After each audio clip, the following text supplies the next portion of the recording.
আজকে যেহেতু জগন্নাথের দিন, উল্টো রথ বলে কথা, তাই জগন্নাথকে দেখিয়েই ভিডিওটা শুরু করলাম। আমার ছেলের রথ আমি সাজিয়েছি, কেমন হয়েছে জানিও।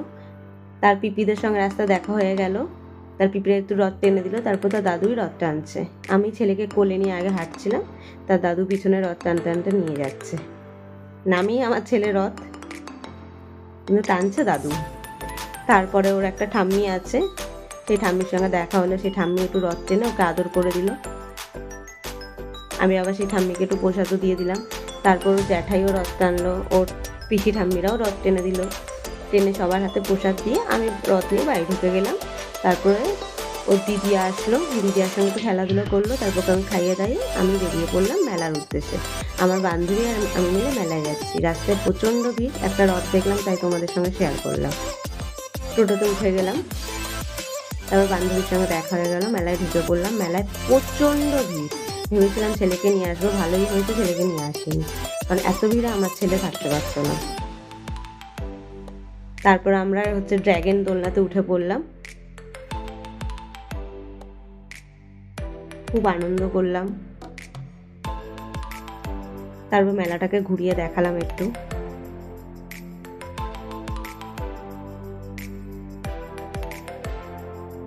তারপরে অনেকক্ষণ মেলায় ঘোরাঘুরি করার বাদে একটু ফুচকা খেয়ে নিলাম, খুব খিদেও পেয়েছিল, কারণ এতটা ভিড় কোনো দোকানে ঢোকাই যাচ্ছিল না, কোনো কিছু কেনাকাটি তো দূরের কথা। তাই একটু দোকানগুলোর বাইরে দিয়ে যাচ্ছিলাম আর ভিডিও করে নিলাম।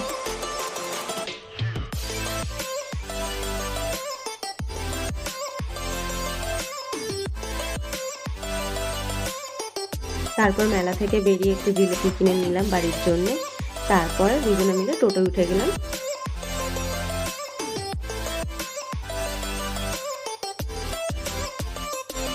একটু রাস্তাও দেখিয়ে নিলাম। তারপরে টোটো থেকে স্টেশনে নেমে ফ্লাইওভার দিয়ে হেঁটে আমরা স্টেশনে গেলাম একটু কিছু খাওয়া দাওয়া করবো বলে। খুব গরম লাগছিল তাই একটা মশলা সোডা খেয়ে নিলাম। তারপর চিকেন উইংস খেলাম। খাওয়া দাওয়া করে একটু স্টেশনে বসে গল্প করে বাড়ি চলে আসলাম। বাড়িতে এসে দেখছি কি আমার ছেলের এই কাণ্ড, একটা সানস্ক্রিমের পুরো কৌটো, মানে ক্রিমটাকে পুরো ঢেলে নষ্ট করেছে আর এরকম করেছে। তার ঠাম্মি গিয়ে গেছিল একটু টয়লেটে, আমি এসে দেখছি এই অবস্থা। যাই হোক, যথারীতি ছেলেকে পরিষ্কার করে আমিও ফ্রেশ হয়ে টাটা, আজকের জন্য এইটুখানি।